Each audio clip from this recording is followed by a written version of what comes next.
Welcome to Breaking the Line, the ECNL Podcast, a bi-weekly look at all things related to the growing elite clubs nationally, the ECNL. For more information on the ECNL, visit us at www.theecnl.com. Now, here's your host for Breaking the Line, the ECNL Podcast, former U.S. Soccer press officer and longtime soccer broadcaster, Dean Linke.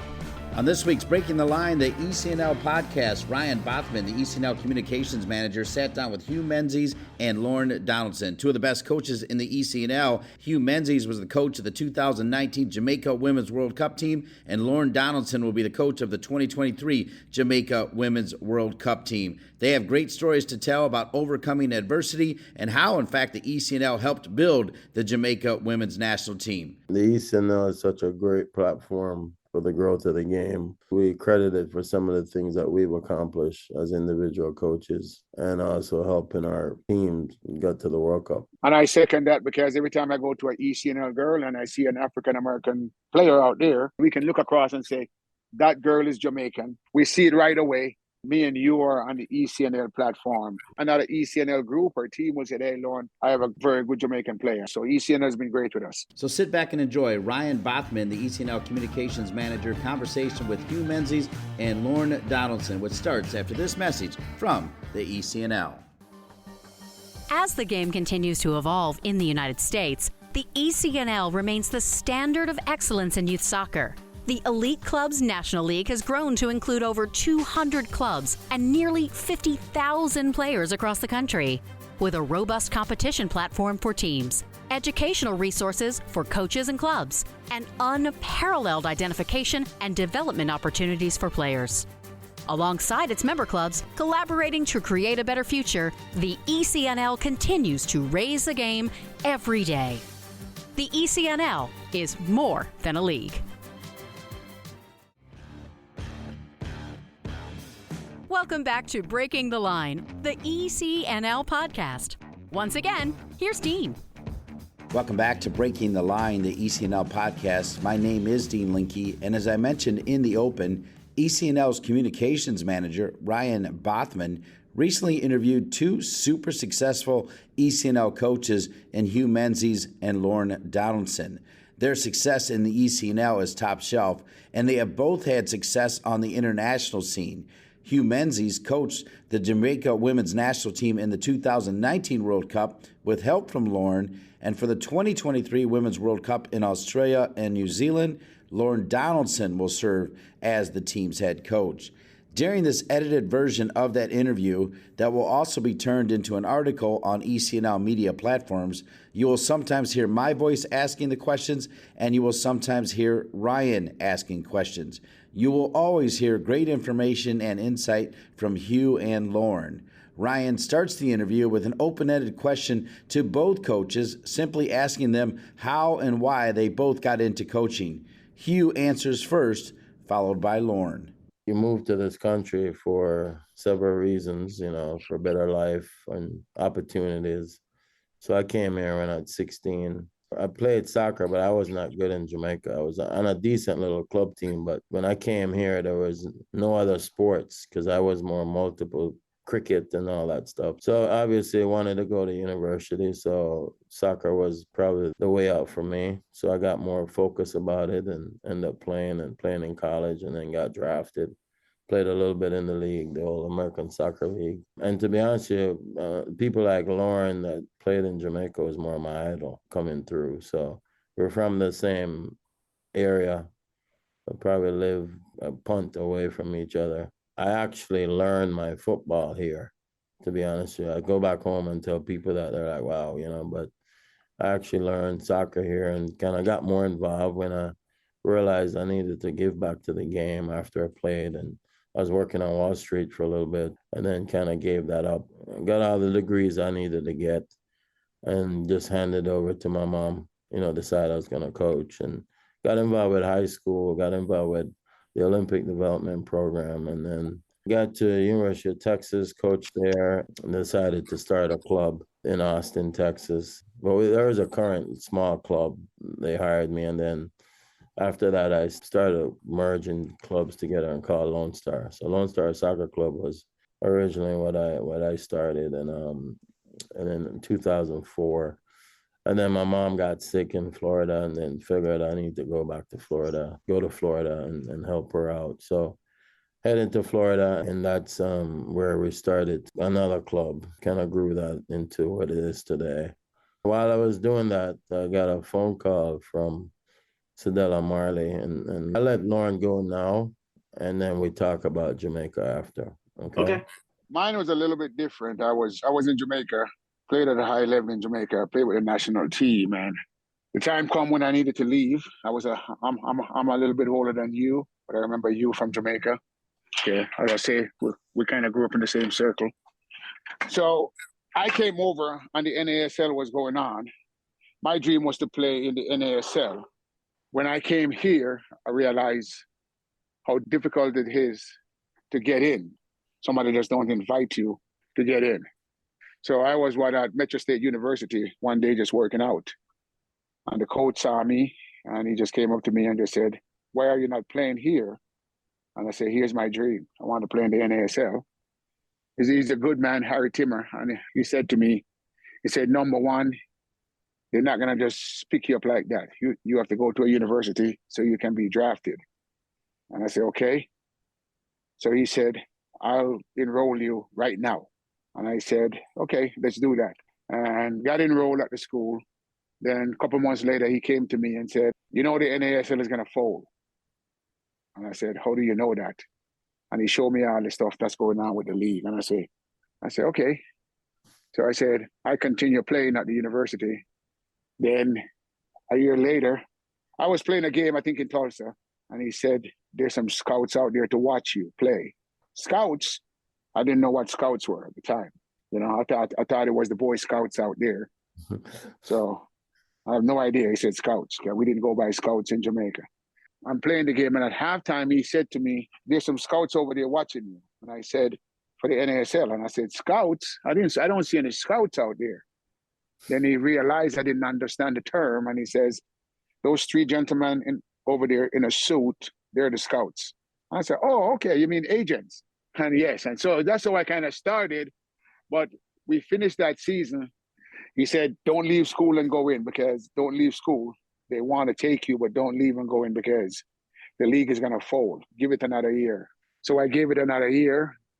The league folded. So he was true to his words. I went to school, finished. Then there's a club here, a semi-pro club by the name of the Denver Kickers. So all the players who played in the old NASL, none of those players now had to come back and play.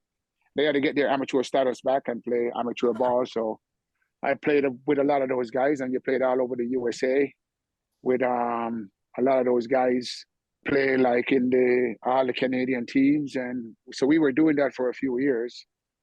Then there comes a league called the APSL, which becomes the A League. Yeah. With all the national team players, you know, Tab Ramos, Marcelo Balboa, John Hawks, Eric Ronaldo, all those guys are playing. So I was playing. I started to play. I was in my young 30s, and I'm like, I don't want to do this anymore. This is getting boring. Playing. Because there wasn't a lot of money involved, and I was working a decent job for the city. And I said, for me to play full time and give up my job, by then I had a kid, then I can't take care of my family. So I said, I don't want to play. And I quit playing. I said, I'm not going to play. I'm just going to concentrate on work. Then the coach of that team, the Colorado Foxes, he run into some trouble. And his wife called me up and said, "Hey, Lorne," his name was Emilio. "Emilio would love you to come back out and be a part of the team." And I said, "As a player?" He said, "No, as a coach." And I said, "I can do that. I can help out." I helped him out, and that's how I started. I went back out there, and I started to help him coach. And I realized that just my personal thing, like I was far ahead of the game in my coaching stuff than I thought I was. Because I had pretty decent coaches in Jamaica who understand the game. That's how I started. Then I was still playing with the Denver Kickers. Then I started to coach the Denver Kickers, and they won a few national championships. So I stayed with the Foxes. Then they switched coach, did some coaching in college, and keep plugging away at it, but I'm still keeping my job because it wasn't, at the time, the money wasn't that good. So about 2 years in, there's another coach, Dave Durr. He lasted a little bit. Then all of a sudden he's gone. I took over as head coach. Then I had to quit my job, get into coaching full time. And that's how I got into coaching full time. I started at a high level, started doing camps and, started to see if I really enjoy this. Then everything happened and the World Cup came, 94 to the USA, and a lot of discussion with Alan Rattenberg and all these guys, Sunil, if the ownership was going to join the new MLS. MLS was proposed. A-League was going to go under. So in about 97, I knew then that the A-League was going to go under. So I started making a transition into youth sports. And that's when I took over my current club, which was nothing. The A-League folded. We sent all our players to the MLS. That was the new league. And it's a longer story, sitting in meeting with Alan Rattenberg and my ownership sitting there, Martin Nixdorf, and calling the U.S. guy a communist because of the single entity. He said he's not going to join it. So there's a long story behind that. A German guy calling the American guy a communist, and they hated him. And I know everything was done, so I moved into coaching at Real Colorado, which wasn't Real Colorado at the time. And the transformation happened, and that's where I started getting involved. Got invited to MLS to coach a lot, but just didn't like the idea. My kids were young.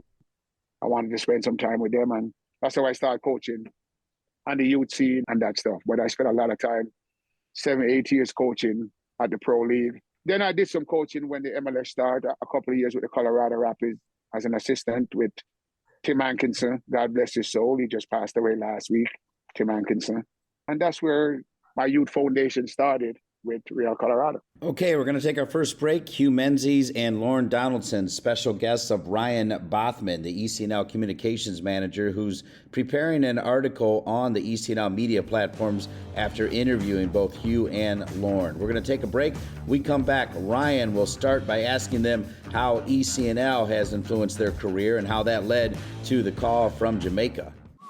The ECNL is pleased to announce Quick Goal as the official goal provider and partner for ECNL Girls and ECNL Boys, a new partnership created to support the growth and development of the country's top players, clubs, and coaches. At all national events, including national playoffs and national finals, the Quick Goal Coaches Corner will provide hospitality and social space for ECNL Girls, ECNL Boys, and collegiate coaches. Quick Goal will also be the presenting sponsor of the National Championship winning ECNL Girls and ECNL Boys Coaches of the Year and the ECNL Girls and ECNL Boys Goals of the Year. Quick Goal looks forward to helping the ECNL continue to elevate the standards of youth soccer and provide more opportunities to players on and off the field in the coming years. ECNL Boys is partnering with Puma for the second year, driving sport forward with the leading products and the next generation of pros who wear them. Puma has proven themselves as the fastest sports brand in the world, the fastest innovation, the fastest players, and the fastest products in the game. They're the perfect partner to complement the speed and talent of our teams. In keeping with their mantra of forever faster, Puma introduces the world's fastest boot, the Ultra. The only boot engineered for speed, the Ultra combines a woven upper with a lightweight outsole for direct forward motion, speed, and acceleration. It's the best in the game, designed for the best players in the game. Welcome back to Breaking the Line, the ECNL Podcast. Once again, it's Dean Linke turning it over to Ryan Bothmann, the ECNL Communications Manager, who caught up with Hue Menzies and Lorne Donaldson, great ECNL coaches, but also now part of the Jamaica Women's World Cup team, first in 2019 and now in 2023. I turn it back to Ryan. Could you guys describe kind of your experience with the ECNL a little bit and kind of how that maybe helped you and some of the things that you were able to take away from that maybe helps you as you coached Jamaica and kind of built that national team up? For me, actually, when we were doing the club at Lone Star at the time, we were always looking for a more competitive league. We were dealing with a lot of golf driving administrators that didn't know anything about soccer. And we felt like we needed to have more development league and have more say in things. So the ECNL came about. Well, first the academy on the boys' side came about because obviously they wanted to develop a league that we could start having academies with some of these pro teams when it was the MLS that started. So the boys' academy started before the girls, obviously. That was kind of a success because now all the better players were playing on a proper league and a little bit more competitive, and it was run by football people on the boys' side. And then one day we decided that the girls needed the same because we were getting tired of dealing with all the red tape. They used to have a league, the Red Bull League, that was on the East Coast, which was quite a bit of money to travel up and down. But that was in conjunction with their current state league that they were playing. It was intriguing because now they're playing some of the better teams on the East Coast, and some of the Texas teams were playing in it. And then they sat down and said, hey, why don't we just expand on this and create a league across the country, in different parts of the country, major markets, and see if we can have directors run a league. That's how the ECNL came about. And that's at that point, that's when I moved to Florida. So my club actually was one of the first clubs, the Lone Star Club, into the ECNL at the time. Decided to expand the league so we can try to limit some of the traveling. The ECNL just took off, started taking off on the girls' side. And I moved to Florida, which didn't have ECNL at the time. So what we did was, because we got so used to a club-based league, which what the ECNL is, club versus club. When I got to Florida, if you want to make a living in this game, you have to coach multiple teams. But in Florida, they didn't have ECNL, so you had one team playing in Tampa, one team playing in Miami, and one team playing at home in Orlando. So it was crazy to try to make a living trying to coach your teams because they're all over the place. So I went to U.S. Club and said, hey, we need to start a Premier League through U.S. club-based league. And we did. Started there, and Christian was at the time working full-time with U.S. Club, developing these leagues. And this was outside of the ECNL. And then we developed that league, and then just to kind of pilot it through to see if Florida was a mess, right? From a soccer standpoint. So that league was used, the MPL was used as a pilot league to see if Florida teams can really commit to this. And we did. I mean, we eventually grew, put 2 teams in there. We're part of the Georgia Conference and South Carolina. And obviously it just started to expand. And then we brought in an event into Florida, Christmas, into Orlando. Start marketing that. ECNL start marketing themselves in Florida, and then it just started to grow. And so I will say the ECNL has really been a true testament of the development of the women's game and the girls, our pro teams or national teams, because we brought the best clubs together and the best staff together, and I feel the best competition together, and it was run by us as directors, which we had a say in everything that we were doing. They did lay that foundation, and today what our pro teams are encompass a bunch of ECNL players from those eras. So Lorne, you can go. Yeah, it's a little bit the same kind of trajectory with the boys' academy came about, and it was nothing for the girls. And when the boys' academy came about, which I think was, some of the rules I didn't agree with, but I thought the boys loved it and it was a success. So a bunch of guys, like say Greg from Concord and, Bernie and all these guys from the Seattle area, all the guys, Doug and all the guys decided to do something with Red Bull, I was invited into that league, we played, but, we were trying to, the guys just sat around, Kristen Lever and these guys came about, and it's time to do something bigger for the girls because the boys had a platform that was, semi-successful at the time. So we went into the ECNL and formed this league, and trials and error, different rules, different stuff. But right off, it was a home run because the girls love it. Traveling was much. We always try to have the kids or the team save a buck. So we tried our best to structure it so we can limit the travel. The tournament becomes a big hit with all the college coaches. Most of the best teams, I would say all the best teams in the country are a part of this league. And it's all the best teams. So this was a feeding ground for college coaches came in. So I personally, we stepped out for a couple of years because of the academy girls, realized that wasn't a thing for us with the academy girls, and got back into the ECNL. We spent a lot of time in the ECNL and all our girls somewhere along the line, whether it's a Mallory Pure, Sophie Smith, or players like that, played in the ECNL. So we had some very successful players who played in the ECNL who we think it was a good breeding ground. And it's still a good breeding ground for female players, especially female players, and their development to the U.S. national team, the 17s, the 20s, the 15s, and the full national team. So, I mean, that's how we kind of started. It's bigger and better now. I think everybody's more experienced. I think everybody's more comfortable with the setting of the ECNL, and that's why it's a top league, not just in this country, but I say it's a top league, female league in the world, barring any. So that's kind of the growth. That's how we kind of got involved. Again, we're all friends, and all the guys from all over, East Coast, West Coast, South, North, we're all good friends. We meet, we talk, we compete against each other. We win, we lose. We have good times, we have bad times. Certainly more good times than bad. As you just heard, the ECNL has played a big role in the development of Hue Menzies and Lorne Donaldson. If you recall, Ryan Bothmann asked them about how it helped them prepare to lead the Jamaica Women's World Cup team. Hue was the coach in 2019. Lorne will be the head coach in 2023 in New Zealand and Australia. When we return, Hue kicks it off with the transition to the Jamaica Women's National Team. Nike is a proud sponsor of ECNL Girls. Nothing can stop what we can do together to bring positive change to our communities.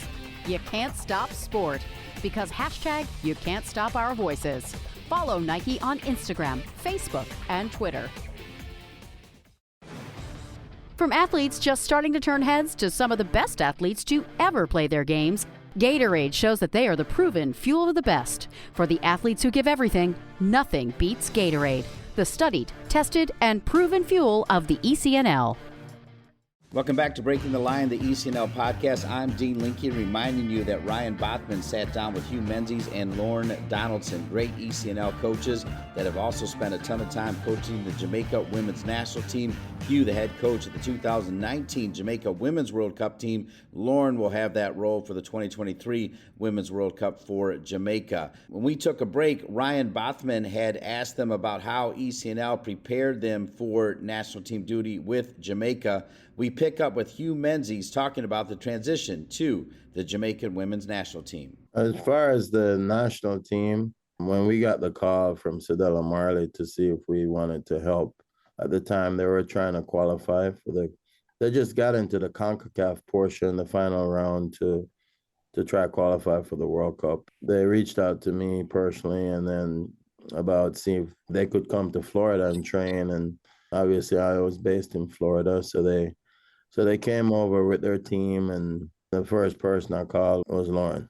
Obviously, we always wanted to give back to our country, helping grow women's football, because we did see some of the talent, and we knew that if we put something together, it's got a chance. Another platform to help young females in our country. So we got involved, and they didn't qualify that year.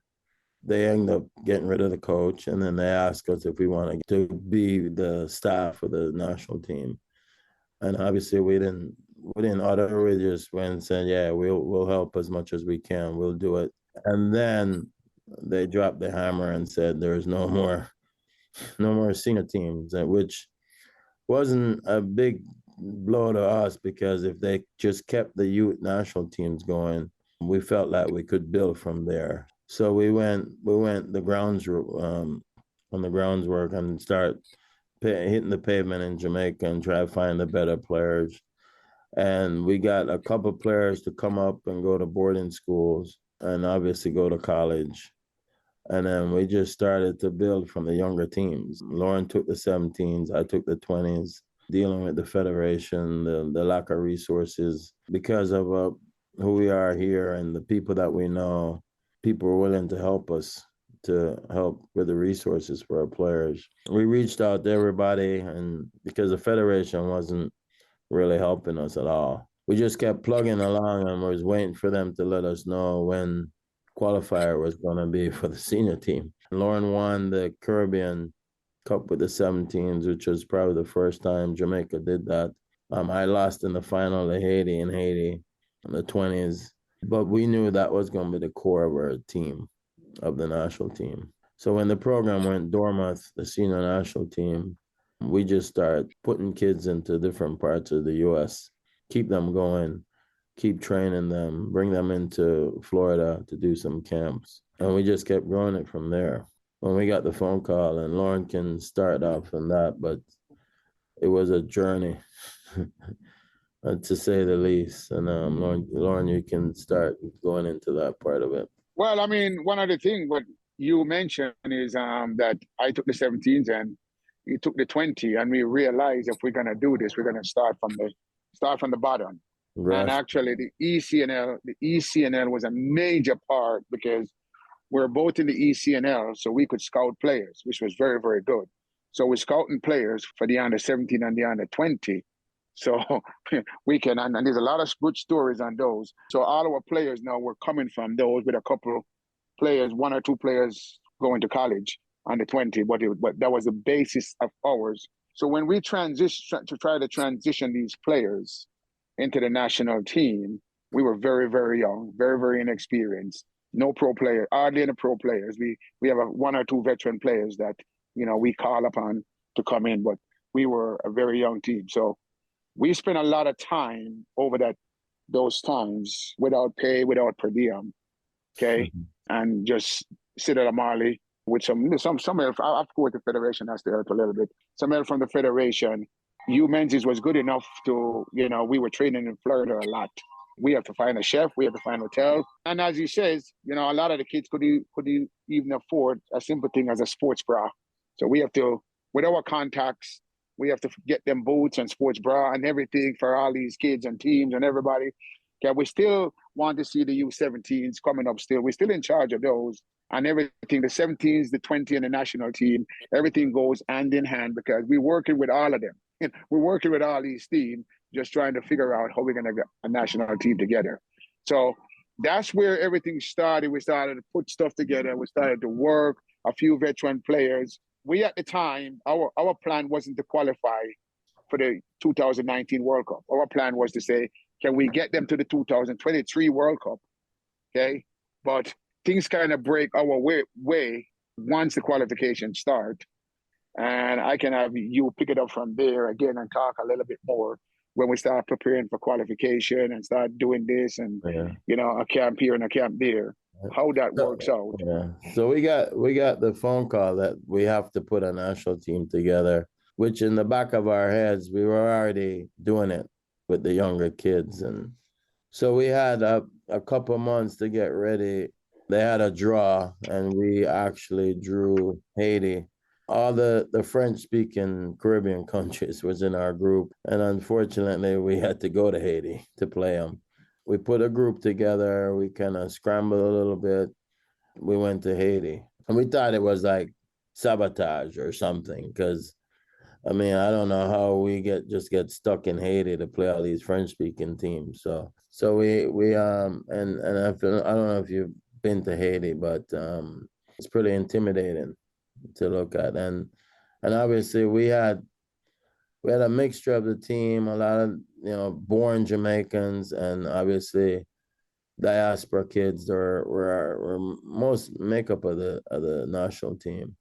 We went into Haiti, very hostile type environment, and we kind of use that as the barometer. Like when we bring players in, if you can survive the Haiti, you can survive anything, So we went there with obviously the first game, and they put us on the hottest time of the day. It was 4:00 on this turf. So first two games was brutal. We played Guadeloupe, and we beat both teams there. And then obviously Haiti. Who was the other team, Lorne? Guadeloupe, Okay. Martinique. So we went into the Haiti game on goal differential. Actually, Guadeloupe was playing Haiti the night before, and we were watching it. And we scored, I think, 12 goals against Guadeloupe, and Haiti had 11. And they got a penalty kick at the end of the game to tie us with goal differential. And for some reason, this young girl, Guadeloupe goalkeeper, saved it. So she was like a hockey keeper. She was on fire. She wasn't even a proper goalkeeper, but she saved the ball. So we go into the Haiti game. All we needed was a tie to get out of there. We went to the stadium. We told everybody that, hey, just leave all your crap in the hotel. Just carry limited things to the field because we're not sure what's going to happen when we go to the stadium. And the stadium was, I think it was like 12 to 15,000 seat stadium, but it felt like there was 30,000 in the stadium. And there's another 10,000 outside. Very intimidating environment. There's a big fence around the field, and you got these Haitians on the fence. And shaking it down, shaking it and going nuts. And to be honest with you, they came when we started the game, they came out and scored the first goal. And I'll tell Lorne, and Lorne can pick up a little bit too, is that the roar, I'll never forget the sound. It sounded like a hurricane coming in with the eye. It was so loud. I mean, we were beside each other and we couldn't hear each other. And I remember saying to Lauren, if we friggin' ever come out of this place, we're going to have to sprint out of here because if we come out on top. So they went up 1-0 on us. Then they scored another goal on us. We were 2-0 down into the game. And then about 2 minutes to go in the half, Trudy Carter scored one. And to be honest, we went into the locker room, and I don't think we talked much about soccer. We talked about just life in general, what we've been through, and things that. Well, before we go into the locker, before we scored, there was a little break in action. So the kids come over, and we just keep telling them we got to pull one back before halftime. Right. And if we pull one back before halftime, then we can go in the second half with a goal down. Mm-hmm. And Bonnie Shaw. We weren't getting many calls, so we're not going to depend on a lot of calls. So Bonnie Shaw slipped one to Trudy Carter about, less than 2 minutes to go, and Trudy scored. And that's when we look at each other and we say, we have them, okay? We have them. But let me just go back to this real quick. The funniest thing is 4 years later, so Bonnie Shaw to Trudy Carter scored. That was the goal that we needed. 4 years later in Mexico against Haiti for us to qualify, people don't realize this. Bonnie Shaw to Trudy Carter scored the first goal against Haiti in Mexico. So that's the biggest coincidence I have ever seen in my life. 4 years later, the same thing happened. Go ahead, to halftime. So we go into the halftime. One of our outside backs was hydrating, Lauren Silva. It was so hot, and she was, I think the first two games took it out of her, the heat. And she's one of those players that probably training at midnight while we told him not to go take a rest. But so she was overhydrating. So, but she got up and she played. I think she went back out there. Yeah. She went back out. She ended up went out and played. And then so we went in, and then a ball got played into Bunny on a counterattack, and they brought her down because she was in. They didn't give a red card to the player. It was a breakaway foul. So we ended up getting the free kick, and Bunny tied the game, 2-2. She was running over to the fence, holding the crest of Jamaica. And we're like, Bunny, get away. Because, you get all kinds of things about to happen. And I started telling the equipment guy, I said, hey, we got to pack all our crap up right away and make sure we can run out of here. Because if we hold on 2-2, we're going to get through the group. We did hold on. And to our surprise, we got a standing ovation. Yeah, it was one of the unbelievable. I've ever seen. Unbelievable. I mean, they're Haitian players on the ground crying because that was it for their World Cup because they put so much time into it. and we got a standing ovation because it was a good game. It was a good football game, and we were really surprised. We thought we were gonna be like sprinting out of there, dodging bullets, dodging everything. The Haitian people received us very well because at the end of the day, if you play good football, that's it. It's a common language. And we got out of there moving on to the CONCACAF round. We decided that we're gonna go to Colombia to kind of see where we were, because we still, I mean, Lorne could say, we still weren't sure because it was such a young team that we're gonna get through to go to the World Cup. So we said, let's go to Colombia and see where we are. We get to play different teams, and we wanted to make sure that we start seeing where we match up against the South Americans. So we went there. We couldn't really get everybody going there because the league was still going on, their leagues. We had some people playing in Europe and so forth.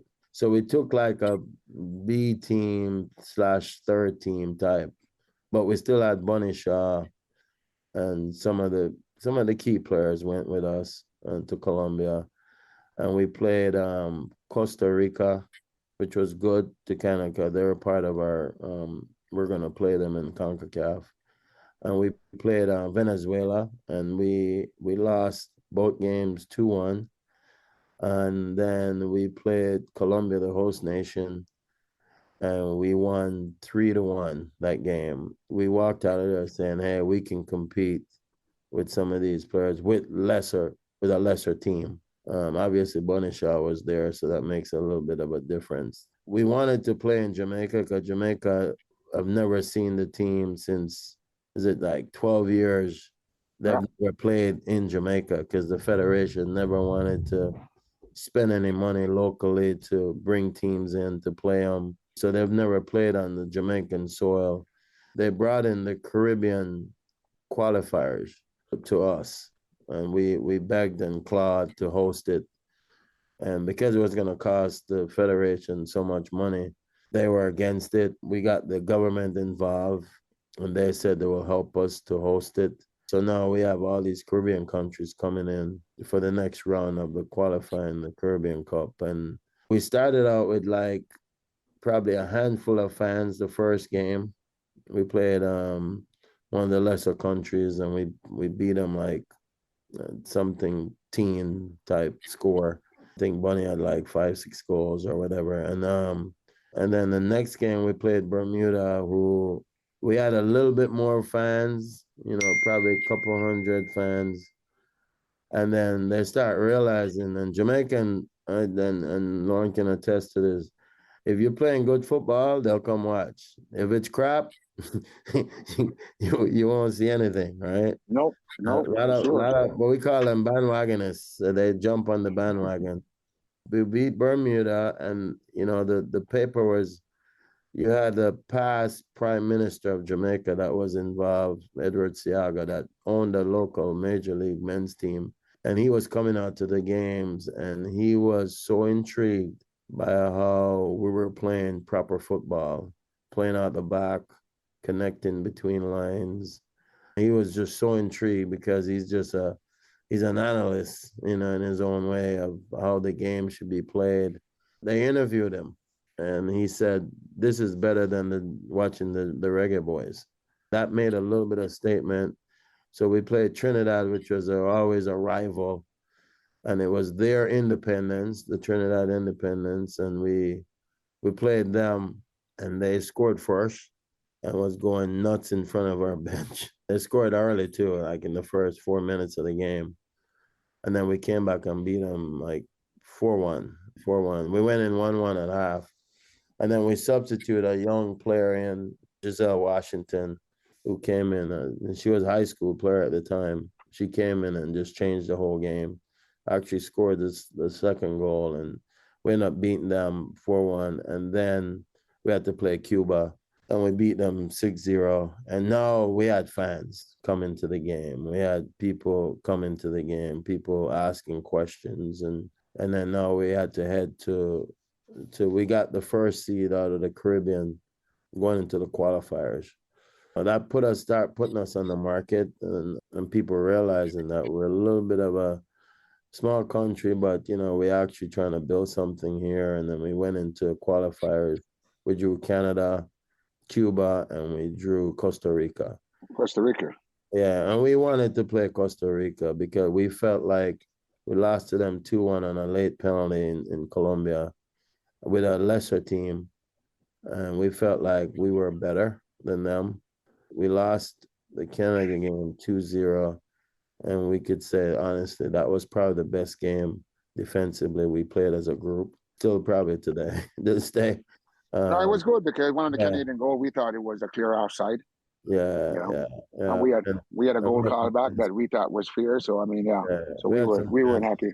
So it came down to beating Costa Rica, who's been our nemesis for a long time, not only on the senior team, but also on the youth national teams. And we kind of developed a little bit of a rival with them, just per se. So the players came out. We were 0-0. I kind of got on Bunny personally because I thought she was still holding back a little bit because I thought she was one of the best players there, and kind of pissed her off a little bit at halftime. And she got out in the first 2 minutes. She scored 1-0.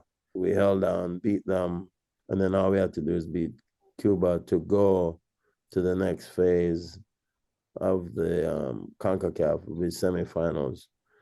I know on the other end now, Panama was doing something similar. Got ended up beating Mexico. Yep. And, obviously the U.S. was in their group, which, if you just got to beat one of those teams, and same thing for us with Canada group. If we beat Costa Rica, we're in. So that was always our mindset. Not who we can try to win games with, but who we can beat and who we need to beat to get through. We actually went in there. We drew the U.S. for the semifinal game. We felt like we didn't have to play everybody in that game. We still had to play Bunny Shaw because, I think Jamaica would have cut our heads off if we didn't play her against the U.S. But we weren't really concerned about that game. We're more concerned about the third place game. We went in there. We got out of our game plan a little bit, one or two players, and we got hammered in the first half. We took money off because she was getting pretty riled up. I think Julia. She had a yellow card. Yeah. Julia put a tackle on her. Julia kind of, she retaliated with a hard tackle. And we thought she was thrown out of the game because it was actually. Yeah, we wanted to take her out first half. I would say, but definitely she's not going back out there. She's not going back out there, and then obviously Panama was the game that we needed to win, and we went in thinking that we should cruise through, but there's so many things happened when we went to Dallas. It was just a long trip to get to Dallas because the federation still didn't pay for certain things, and we had to get certain flights, and we had to kind of contribute to the thing, and then when we went to Dallas, it was 40 degrees cooler than McAllen. But let me just say something though. At the time of the federation and Jamaica, nobody believed we can qualify still. Yeah. The only belief that we have was just us, the players, and Marley and Sidella, but nobody in Jamaica. Because every interview I had, nobody believed we can qualify. It's like, okay, you guys are doing the impossible when we went to Dallas, and then when we get to the final round, then they realize, oh, Jamaica has a chance. But the problem was we had nothing. We had no gears. No uniform. Jamaica signed a contract with Umbro. The guys were wearing Umbro. Jamaica is still wearing.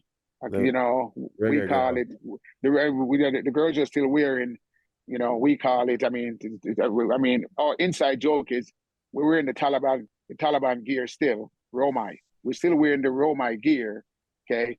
And the guys are wearing Umbro because the Umbro contract, there was nothing for the girls, zero for the girls. That means it's 40 degrees in Dallas. It's raining every day. We have no kind of clothing. To winter gears. By the time we're done with the tournament in Dallas, we had 6 different brands on the sideline. We had Adidas, we had Puma, we had Umbro, we had Roma, we had Nike. any kind of gears that you can think of that we're wearing on the sideline because we had no gears, So when we first got to the hotel, we sat down to eat, and these workers came up to us speaking Spanish to us, and we're like, no, we don't speak Spanish, we speak English. And the lady, I went to the manager, and I'm like, first, the food wasn't, they're supposed to cook food that we can eat, we're used to eating, and because we send them a menu. It was a different type of food. So I went up to the manager and like, we got there late, we were hungry. What the hell is going on? And the lady looked at me and said, aren't you Costa Rica? And I'm like, what? What do you mean Costa Rica? Well, Costa Rica came here a month ago to scope out the hotel, all this stuff. And I said, no, we in Costa Rica. And I don't speak Spanish, and we need to get proper food so our players can eat. So I kind of used that back on the players a little bit too, going into the event. We realized that we needed some winter gear because it was so cold. So I called a buddy of mine up at Trader up in Maryland and told him to send me some long sleeve shirts. We ordered it. It was taking a while. We couldn't get it in time because had to be yellow, the color of our uniform, to match. And we had the Taliban uniform on, so we had to match everything with it. We decided to go to Sam's. No, Costco. We went to Costco. We went to Costco to try to get some warm gear for the players. And Lorne, you can go through that deal because we saw some jackets for $29.99. $29.99 at Costco. And we've been paying for a lot of things, without the federation. So we're like, Lorne, let's just get, how many, 25 of these things, 30, I think it was. We had to... It was actually a good, because it was kind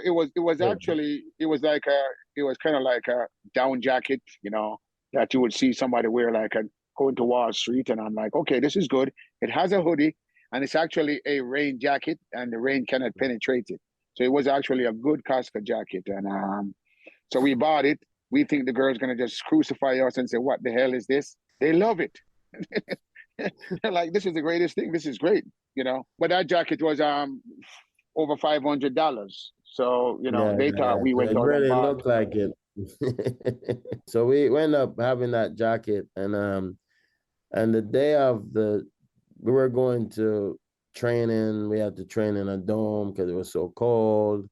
We actually went to train again for the third place game, and we were waiting for Panama to come out of the. Yeah, Panama was in the building, the indoor dome, training, and there was just the stadium beside it was out in the cold, and for some reason we parked in the bus. We're waiting, and the rain stopped falling.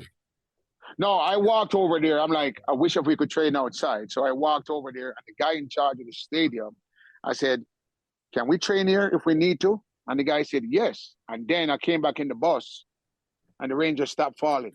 And we just said, well, let's not wait for Panama. Let's go out there and train. Because we needed to train in that environment anyway, outside. Yeah. And we had the jackets, So the girls were happy they had the jackets, and they started to train in those jackets. And then didn't warm up, but the rain stopped, and they all take the jackets off. And I'm like, oh, this is a good thing. Okay. We did the rehearsal for everything right there. Penalties, everything. We know if it came to penalty, we were going to switch keepers. Everything was done right there. We had our mind made up. Mm-hmm. And then you could take it to the game. Yeah. And to be honest, the last kicker was Dominique Flaza. And she actually missed. When we simulated the penalty kick, she missed it. And and then I brought her back and said, I like the way she hit it. I said, can you put it in that corner? She missed the first one, and I'm like, oh, I like her action. And then she had a couple more, and I'm like, okay.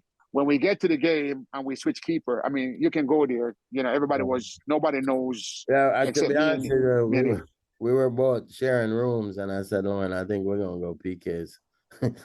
I really do. I just feel like we're gonna get to that point. We were cruising throughout the game. We were clearly missed some good chances. We were clearly the better team, but we just, we missed chances, and then we would just hand them a goal. But we were clearly the better team, but we couldn't close the deal.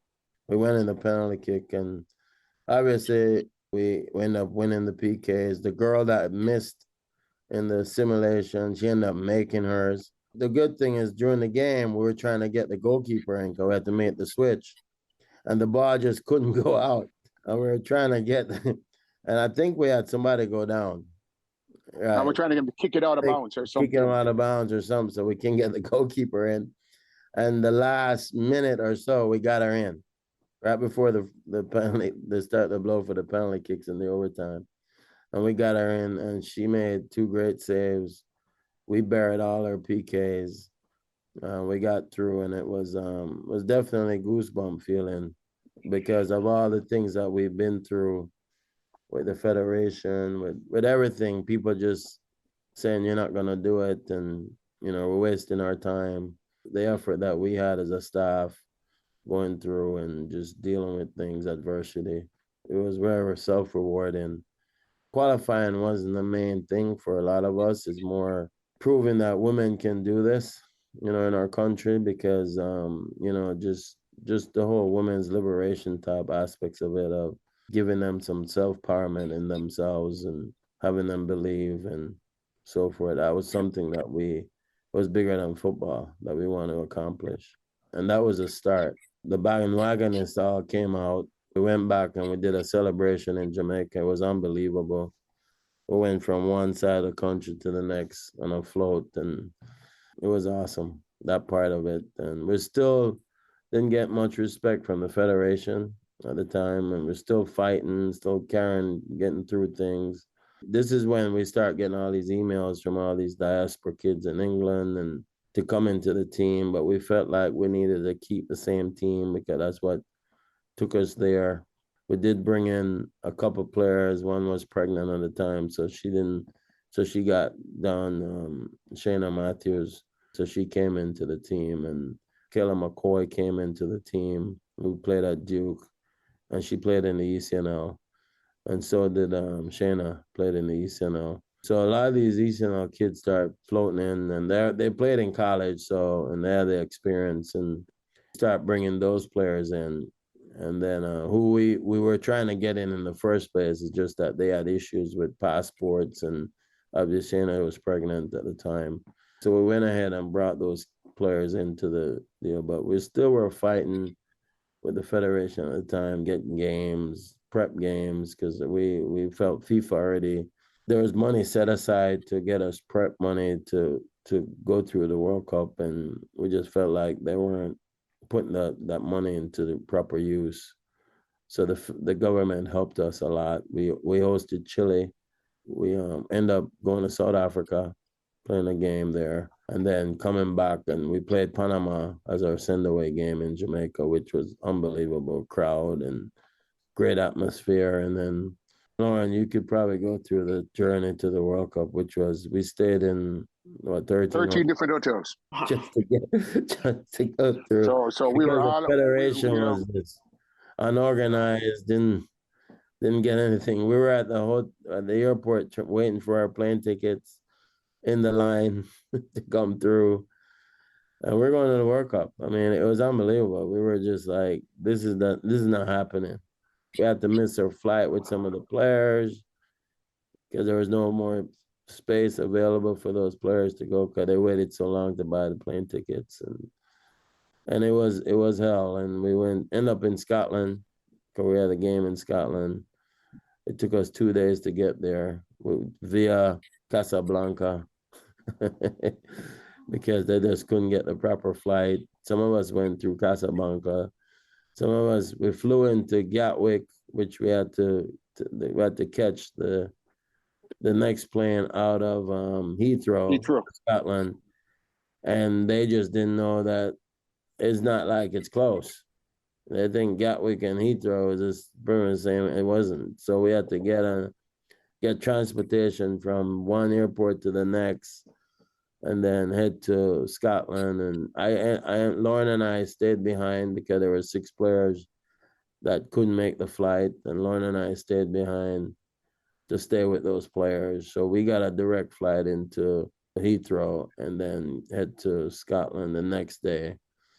And when we got to Scotland, we still We still had issues. The luggage didn't come because it was stuck in Casablanca. A lot of the uniforms, the gears. And then when I got downstairs to go to practice, the bus driver came up to me and like, we haven't gotten paid yet. So before the team came down, I had to drop a credit card on the deal, and they didn't know what happened. We just try to keep them focused more on football. And we got through there and got training in, and then we end up playing Scotland, and which was their largest crowd ever in Hampden Park. And we end up losing 3-2. Bunny got injured. And then we lost Kayla McCoy to an ACL in that game. Then we decided to go to France from there. Via London, we had to do some things for the federation, some appearances, which was definitely a pain in the butt because we didn't think we should have gone directly to France. They were smooching the diasporas in London, trying to get contacts to get money. And so they just used us to do that. And we were pretty upset about it because the players were on their feet constantly and doing these appearances and so forth. And then we finally end up in France, Lyon. And then obviously the World Cup started for us through that. You know, obviously the Brazil game was probably the most watched game at the time ever. Great atmosphere. Definitely a goosebump type atmosphere for the players, for the staff, and everything we've accomplished. We were the Cinderellas of the World Cup.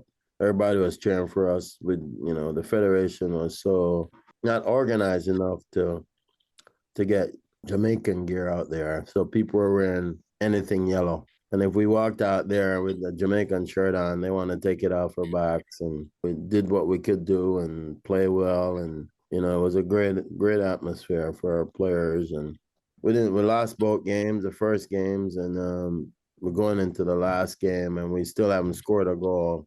And Lorne, training before, was kind of pushing to do a little bit of a switch, see if we can get Bunny deeper, because we weren't getting on the ball enough. And it paid off in the Australia game where Havana Salon scored the goal for us. So it just exemplified what we were there for. And that one goal was a lot more important to us than we thought. Just scoring a goal and feeling like we've accomplished something, even though we lost the game. But the experience was unbelievable, and it put us on the map, per se. And the support was there for us, the diaspora. And we came back home, and things kind of split apart a little bit. The thing is, we had to get ready for the Olympic qualifier, which is back-to-back. And that's when the Federation and I went north and south, and Lorne kind of took over, and he took it from there on. I stepped away just because of a lot of work and a lot of things that we were, promised, and things didn't happen. And I felt like the disrespect was there, and I didn't want the girls to get hurt. So it was good for me to step away, and Lorne felt the same way. And I think to get anything going, it was a stalemate, me being there, because I was more vocal about things. And then Lorne took over and kind of got to the point where he felt the same way, and he stepped away too. And that's when Busby kind of took over and went through the qualifying in Canada, and they lost really bad against Canada, Mexico. And, we kind of failed there because we thought the team was better. World Cup team was better. And we ended up getting some new players, and we thought they would have done much better against Canada. But we weren't there. Lorne and I wasn't there to coach, and they had a different staff.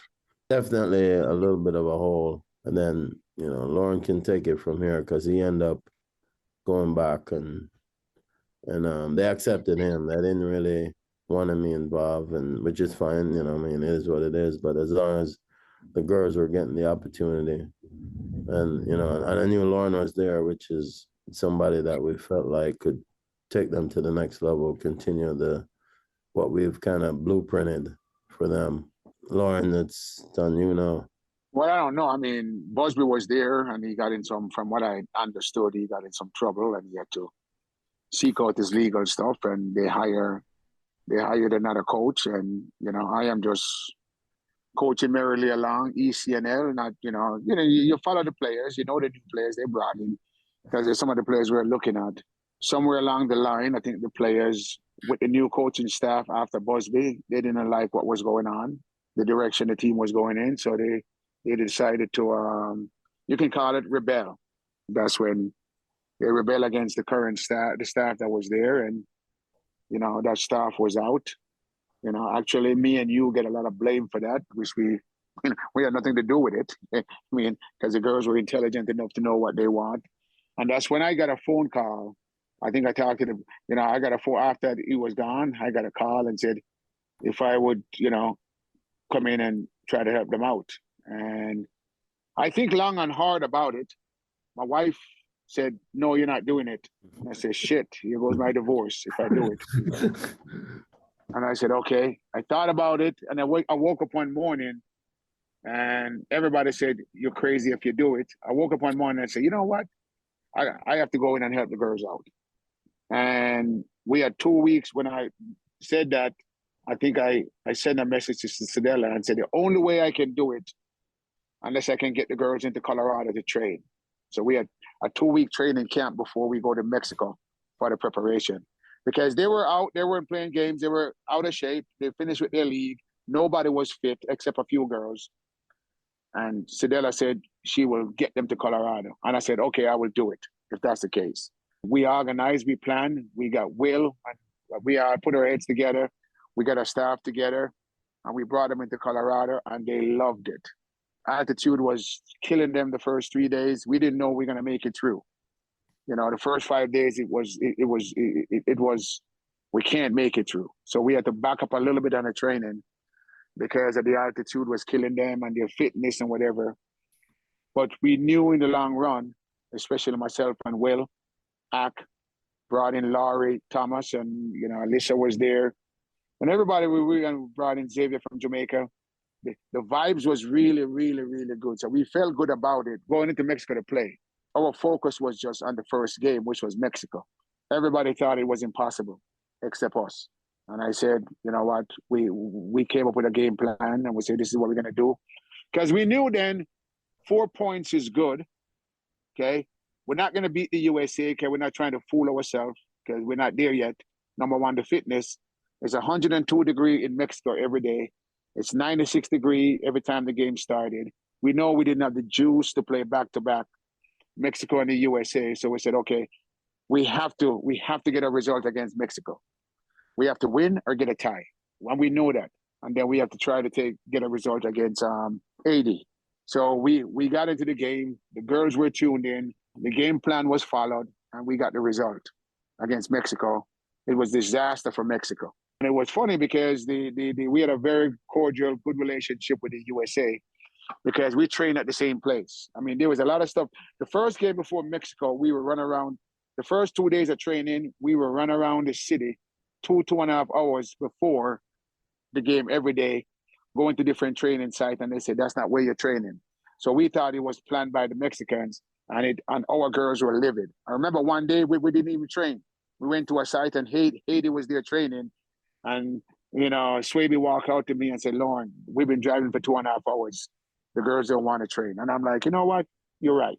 Let's not train. So that pissed off all the girls, okay? So when we played Mexico, we were even more pissed off.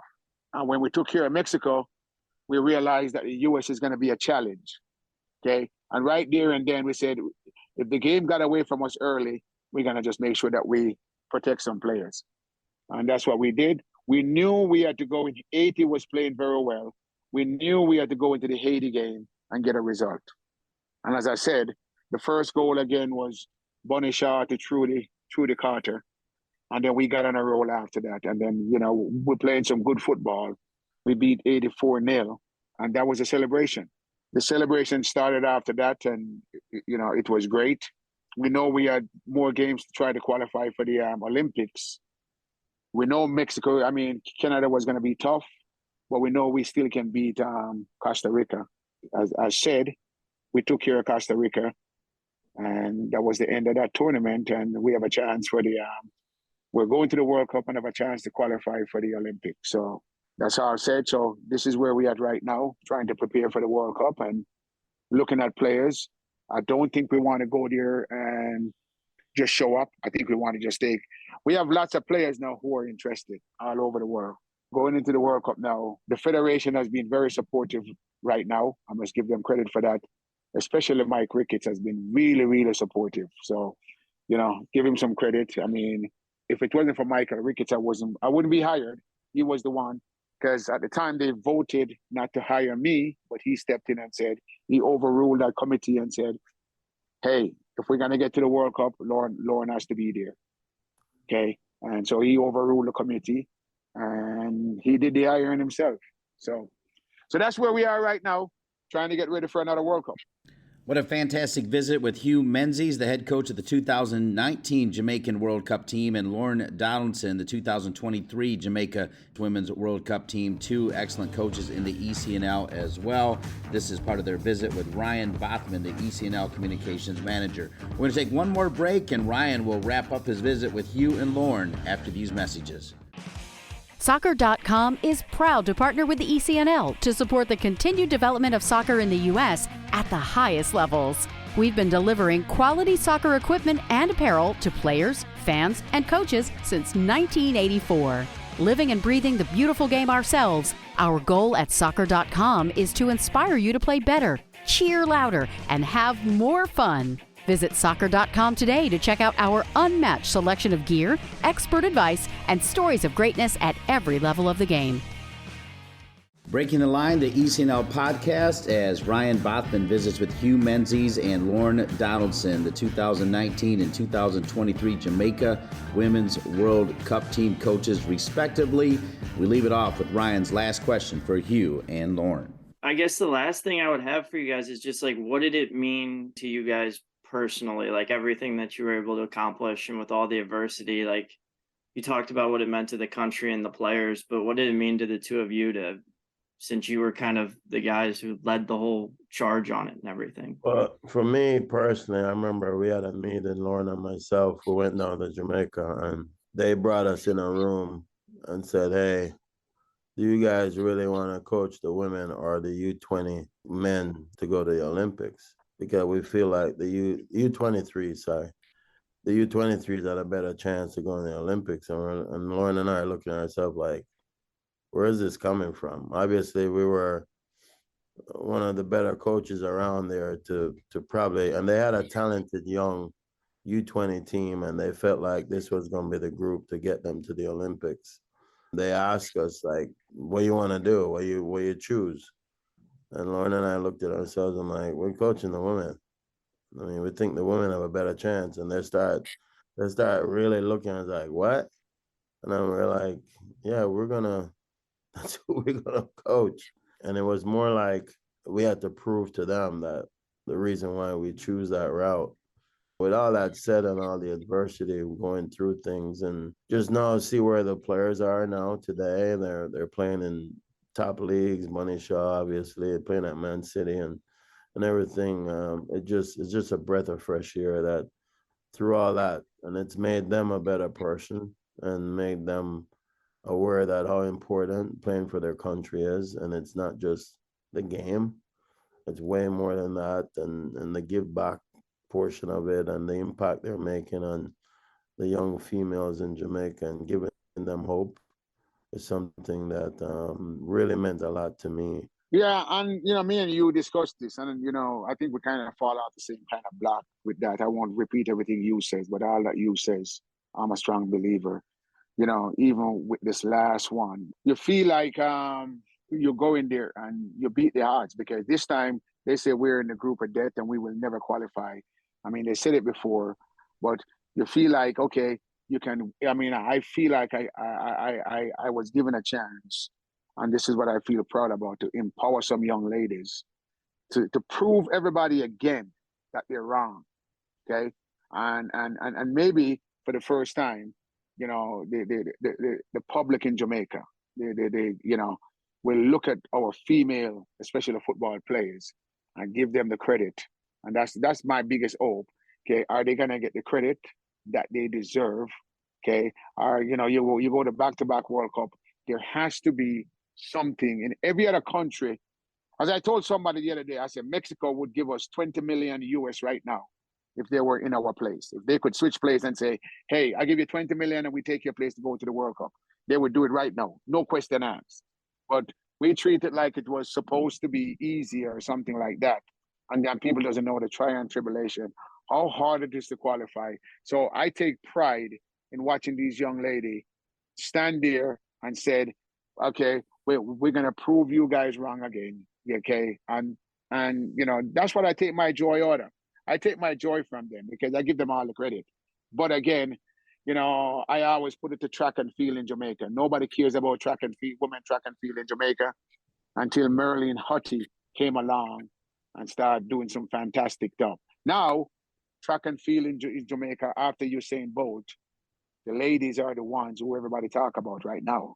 So we want to make sure that the girls, the reggae girls, are talked about on the same platform as some of those ladies. I don't want to confuse track and field, but the track and field has showed their dominance that the ladies are. So we want to say, hey, these girls have done it.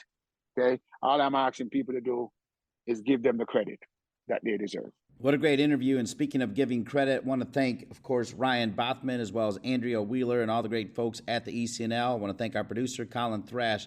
For each and every one of them and all of you, I'm Dean Linke. We'll see you in 2 weeks for another edition of Breaking the Line, the ECNL podcast. In fact, 2 weeks from today, we'll visit with Sam Carey, the starting left back for the Iowa Hawkeyes, played for ECNL Girls Commissioner Ralph Richards at St. Louis Scott Gallagher. Sam Carey, what an amazing story, an amazing person. She'll be on in 2 weeks right here on Breaking the Line, the ECNL podcast.